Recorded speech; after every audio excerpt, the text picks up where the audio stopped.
오늘 우리 성경 말씀 에스겔서 31장 1절부터 우리 9절에 있는 말씀입니다. 에스겔서 31장 우리 1절부터 우리 9절에 있는 말씀 함께 보십시다. 에스겔서 31장 1절부터 9절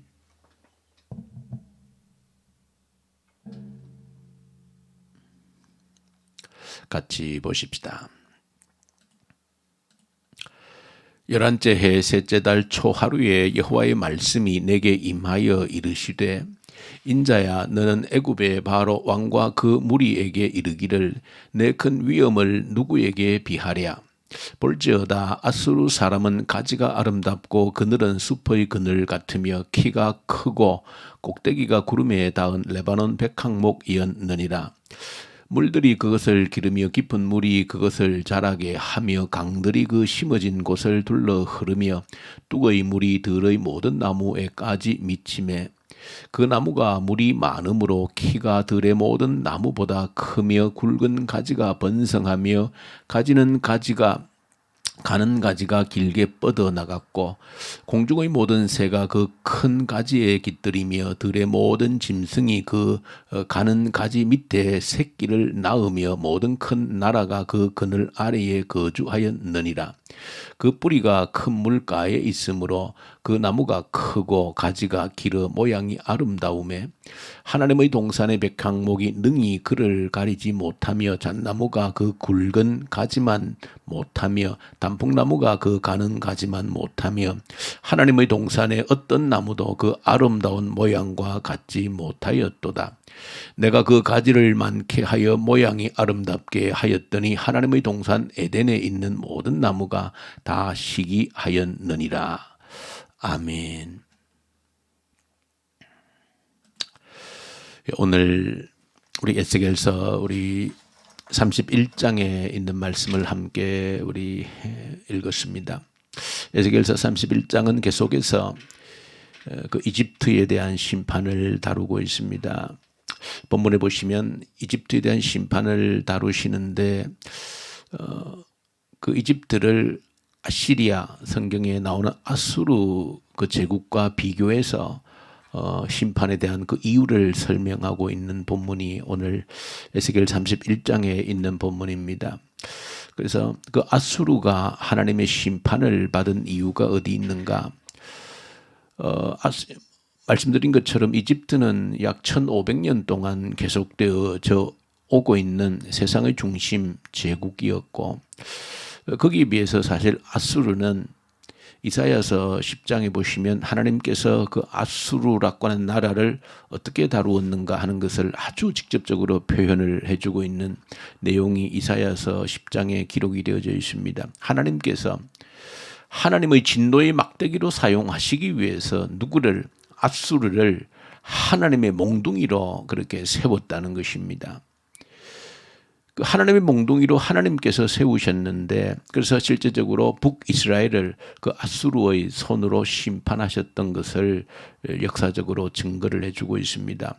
그렇게 해서 하나님의 손에 의해서 하나님의 필요에 의해서 하나님이 세우신 나라인데 이사야서 10장에 보시면 아수르가 스스로 교만하여져서 내가 나의 힘을 가지고 내가 이 거대한 제국을 만들었고 내 힘으로 내 능력으로 열방의 그 국경선을 내 마음대로 옮겼다라고 호령을 하면서 교만하고 있는 그런 모습을 이사야서 10장을 통해서 우리에게 보여줍니다. 그래서 오늘 이집트의 멸망을 이 아수르 잠시 나타났다가 곧 사실은 사라지게 되어지지요. 바벨론에 의해서 사라지게 되어집니다. 자, 그렇게 잠시 제국으로 등장했다가 사라진 이 아수르를 비교해서 너희들이 이 아수르처럼 이집트 너희들도 심판을 받고 사라지게 되어질 것이라고 하는 것을 예언하고 있는데 오늘 본문에서 이 아수르의 죄에 대해서 어떤 죄를 지적하고 있는가라고 하는 것은 또 오늘 저와 이 새벽에 저와 여러분들 기도의 제목으로 붙들어야 될 중요한 내용으로 우리에게 알려줍니다. 이 아수르가 멸망했던 하나님의 심판을 받았던 그 중요한 이유는 바로 교만이라고 하는 죄로 오늘 본문에서도 그렇게 들추어내고 있습니다. 교만이 아수르를 무너지게 한 하나님의 심판을 부르게 되어진 가장 중요한 이유다라고 하는 것을 오늘 에스겔 31장을 통해서 큰 나무에 비교해서 그렇게 쭉 설명을 하고 있습니다. 이 아수르가 교만의 죄 때문에 멸망했다라고 할 때에 이 교만이라고 하는 것이 우리 사람들에게 참 무서운 죄의 뿌리다, 근원이다 하는 것을 저와 여러분들이 기억하셔야 됩니다. C.S. 루이스라고 하는 아주 기독교 사상가가 말하기를 이 교만이라고 하는 것은 가장 큰 죄악이다 그렇게 표현을 했습니다. 우리가 사람이 지을 수 있는 많은 죄들이 있지만은 이 교만이라고 하는 것은 가장 큰 죄악이라는 것입니다. 그래서 잠언서 18장에 보시면 교만은 패망의 선봉이다 그렇게 기록을 하고 있고 잠언서의 수많은 내용들 가운데 이 교만이라고 하는 이 죄의 항목을 다루고 있습니다. 교만은 그 죄의 뿌리에 근거하고 있는 가장 우리의 죄를 자극하는, 죄를 짓게 하는, 죄인 되게 하는 가장 큰 원인에 이 교만이 자리를 잡고 있다는 사실입니다. 그러고 보면 하나님께서 에스겔을 통해서 계속 강조하는 것이 무엇입니까? 내가 여호와임을 너희들로 하여금 반드시 알게 하겠다라고 하는 단호한 하나님의 의지가 에스겔을 통해서 나타나고 있지 않습니까? 그것은 내가 여호와임을 너희로 하여금 알게 하겠다 하는 것은 내가 왕임을, 내가 진정한 왕인 것을, 내가 주인인 것을 너희로 하여금 반드시 알게 하겠다라고 하는 그 의지입니다. 자, 이 하나님의 의지를 이 죄의 뿌리와 같은 교만과 비교해서 보면 직접적인 연관성이 거기에 있다는 것입니다. 다시 말하면 하나님의 왕되심을 부인하는 순간 하나님의 주권자 되심을, 하나님의 그 주인 되심을 부인할 때에, 거부할 때 반드시 우리에게 찾아오는 것이 교만이라고 하는 것입니다. 하나님의 왕 되심을 거부하면 거부할수록 우리에게 찾아오는 것은 교만이라고 하는 것입니다. 그러면 그 교만의 뿌리에는 뭐가 있는가? 그 교만의 뿌리에는 바로 비교라고 하는 것이 있습니다. 교만은 반드시 비교함으로써 인간의 탐욕을 채우려고 하는 욕구가 바로 교만입니다. 교만은 혼자 부릴 수 있는 것이 아닙니다. 무엇인가 다른 것과 비교하면서 자신의 탐욕을 채우려고 하는 그 욕구가 바로 교만이라고 하는 것입니다. 비교를 하지 않고서는 어떤 다른 것과 비교해서 차별이 있다, 더 낫다, 더 좋다라고 하는 그 비교를 하지 않고서는 결코 교만이 일어나지 않습니다. 교만은 반드시 다른 사람과 다른 것과 비교함으로써 인간의 그 탐욕을 채우려고 하는 그 욕구가 바로 교만이다라고 하는 것입니다. 자, 비교하면 어떻게 되어지는가? 비교하게 되어질 때 하나님의 창조의 질서가 파괴되어지는 것입니다.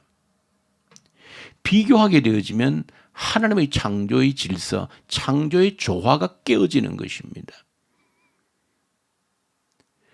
구별되어진 것을 차별로 만들어버림으로써 하나님의 창조 질서를 훼손하고 깨어지게 만들므로써 인간의 자기 교만, 자기 탐욕을 채우려고 하는 그 욕구가 바로 교만이라고 하는 것입니다.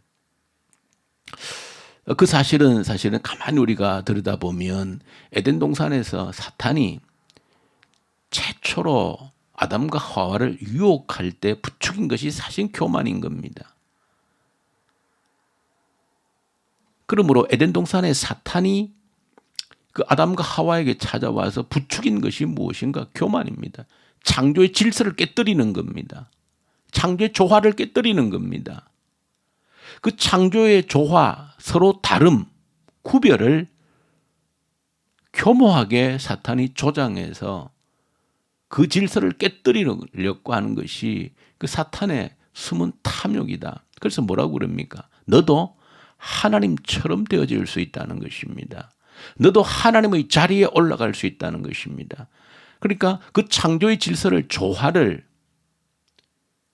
높고 낮은 것으로 구별지어서 너도 저 높은 자리에 올라가야 된다라고 하는 것으로 부추긴 것이 사탄의 에덴 동산에서 아담과 하와에게 부추겼던 최초의 죄의 실상이고, 이것은 모든 인간의 죄의 뿌리가 되어진다라고 하는 것을 보여주는 것입니다. 하나님은 하나님의 자리에, 우리 인한 피조물인 우리는 우리의 자리에 있는 것이 가장 조화로운 것이고 가장 질서이고 그 하나님의 창조의 질서인데, 이것을 사탄은 깨뜨려 버리는 것입니다. 너도 하나님의 자리에 올라갈 수 있다는 것입니다. 비교하고 그 하나님의 질서를, 조화를 높고 낮음으로 차별로서 규정하고, 그럴 때 교만이 들어와서 다른 사람보다 더 높은 자리에 비교함으로써 그 인간의 탐욕을 채우려고 하는 것이 바로 교만이라고 하는 것을 오늘 본문을 통해서도 우리에게 알려주고 있는 중요한 교훈입니다.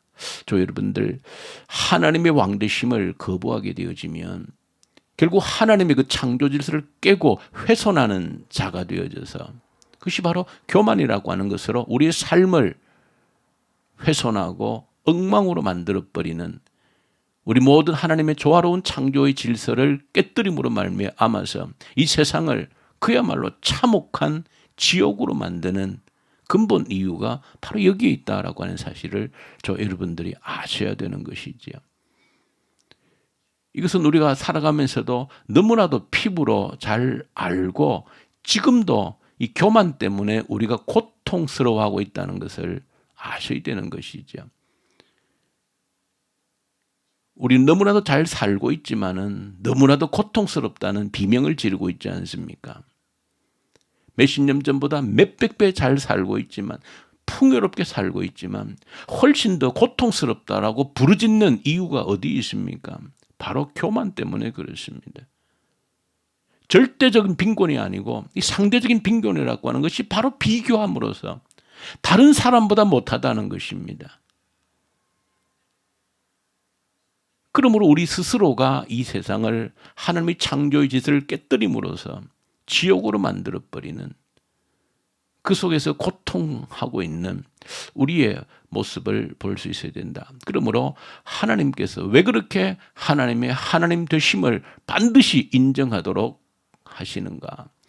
교만의 싹을 잘라버리기 위함입니다. 하나님의 하나님 되심을, 하나님의 왕 되심을, 하나님의 주인 되심을, 하나님의 주권을 부인하는 순간 인간은 교만에 사로잡히게 되어져 있습니다. 내 능력으로 모든 것을 이루었다라고 하는 것은 그 교만의 뿌리에, 저 여러분들이 하나님께서 이처럼 계속해서 내가 여호와인 것을 반드시 알리겠다라고 하는 그 단호한 의지 속에 무엇이 있는지, 우리 죄악의 뿌리가 그 속에 있다라고 하는 것을 기억하고, 저 여러분들이 철저하게 이 성경이 강조한 것만큼 더 철저하게 하나님의 왕 되심을, 하나님의 주인 되심을 매일 새벽 기도할 때마다 고백하지 않을 수 없는 것은 교만이라고 하는 것이 우리 코끝에 붙어 있고 우리 손끝에 붙어 있어서 우리 온 삶을 교만으로 꽁꽁 묶는 이 사탄의 실체를 안다라고 하면, 매 순간 저와 여러분들이 하나님 앞에 엎드려서 하나님의 왕 되심을, 하나님의 주인 되심을 고백하지 않을 수 없다는 것을, 내 속을 들여다보면, 내 안을 들여다보면 하나님께서 왜 이처럼 강조하고 있는지를 조금이라도 깨달아 알 수 있는 것입니다. 이 새벽에도 주님 앞에 엎드리고 내 속에 잠재되어져 있는 이 죄악의 뿌리, 교만을 단절하기 위해서는 하나님 앞에 엎드려서 하나님의 그 왕되심을 고백하는 길밖에 없다는 것을 다시 한 번 더 확인하고 기도하는 이 새벽 되기를 간절히 소망합니다. 우리 주님 아버지 감사합니다. 이 죄악의 뿌리인 교만을 들여다보게 하시고 내 속에 죄악으로 죄인으로 교만으로 가득 차 있음을 깨닫고 이것을 뿌리 뽑는 길은 오직 하나님의 왕 되심을, 하나님의 주인 되심을, 하나님이 주권자 되심을 인정하는 길밖에 없다는 것을 깨닫고 이 새벽에도 철저히 회개하며 기도하는 저희들 되게 하시옵소서. 예수님 이름으로 기도 올려드립니다. 아멘. 하늘에 계신 우리 아버지, 아버지의 이름을 거룩하게 하시며 아버지의 나라가 오게 하시며 아버지의 뜻이 하늘에서와 같이 땅에서도 이루어지게 하소서. 오늘 우리에게 일용할 양식을 주시고 우리가 우리에게 잘못한 사람을 용서하여 준 것 같이 우리 죄를 용서하여 주시고 우리를 시험에 빠지지 않게 하시고 악에서 구하소서. 나라와 권능과 영광이 영원히 아버지의 것입니다. 아멘. 이 주신 말씀 붙들고 간절히 기도하십시다. 내 속에 교만으로 충만해 있습니다. 이 교만의 뿌리를 뽑아낼 수 있는 유일한 길은 하나님께 엎드리고 우리 하나님의 왕 되심을, 주인 되심을 인정하고 철저히 고백하는 길밖에 없음을 기억하고 내 평생 하나님의 왕 되심을 철저히 매 순간 고백하며 사는 그런 사람 되게 해주십시오. 간절히 기도로 올려드리십시다. 이 나라를 올려드리십시다. 이 땅에 진실로 하나님을 두려워하는 하나님의 왕 되심을 인정할 줄 아는 그런 자가 이 땅의 지도자들로 세워지게 하여 주십시오. 북한 땅을 긍휼히 여겨 주십시오. 악한 정권이 소멸되게 하십시오. 하나님을 대신하려고 하는 저 악한 무리들이 소멸되게 하셔서 하나님의 나라가 복음의 계절이 다시 오게 하십시오. 북한 땅에 우리 코로나 이 사태 앞에서 하나님 긍휼을 베푸시고 이 코로나를 인하여서 우리의 믿음을 더욱더 굳건히 다지는 그런 계기가 되게 하십시오. 오늘 토요일, 내일 거룩한 주일입니다. 오늘 거룩한 주일을 준비하는, 예배를 준비하는 시간 되게 해 주시옵소서. 예배의 영광을 사모하게 하여 주십시오. 내가 한 번도 경험해 보지 못한 예배가 있음을 기억하고 그 예배를 내일 주일날 경험케 해 주십시오. 놀라운 성령의 충만한 임재 속에서 하나님의 영광을 경험하는 그런 예배 되게 하십시오. 한 사람도 예배를 소홀히 여기는 자 없게 해 주십시오. 선교현장에 있는 선교사님들 말씀과 성령으로 이 시간도 저들에게 충만케 하여 주십시오. 특별히 우리 교회 환자들 주님께 간절히 올려드리십시다. 한 사람 한 사람 이름 올려드리면서 지금도 역사하시는 치유하시는 능력이 주의 성도들에게 일어나게 하여 주십시오. 간절히 우리 주님께 기도로 함께 올려드리십시다. 우리 기도하십시다.